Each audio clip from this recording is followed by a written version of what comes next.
Hello, today we're going to talk about various different types of pickups and try and compare some. We've got a whole range of different ones available. We've got single core pickups, we've got humbuckers, we've got lipstick pickups, we've got P90s. So we're going to try and compare different pickups, try and do a similar sound on each one, and so you can compare them and do them back to back and see what you think. It's going to be quite a long list, so hopefully you enjoy this and maybe pick up some different sounds from it and help you decide what type of pickups to have in your guitars, or what type of guitars to have, because obviously some of them have some types and some have others.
Right, I've just finished editing the video and I'm going to stick this on the end.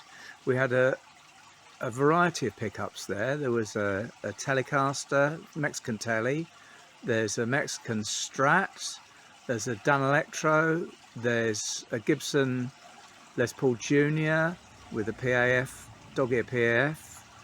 We've got a Gretsch Filtertron. We've got a Les Paul 480T in a standard Les Paul, as it's a tribute Les Paul. We've got Epiphone Firebird, which was a particularly aggressive sounding one. And then a couple of wildcards at the end. There's a Pathatron, which was a prototype pickup made by Radio Shop Pickups, which I bought. I bought the guitar because of the pickup, basically. It's an interesting sounding pickup. I think that's probably one of my favourites. And then right at the end, you've got an Alumitone pickup on the Supro, which is an unusual one, worth checking out. I carry on playing that as a standard guitar, although a lot of people play them as slide guitars, those Supros. So let me know what you think. Lots to talk about there, I think. Hopefully there'll be some in the comments probably about my bad playing and lack of tuning or whatever, but let's hear what you think of all the different pickups. Thanks a lot. Speak to you next time.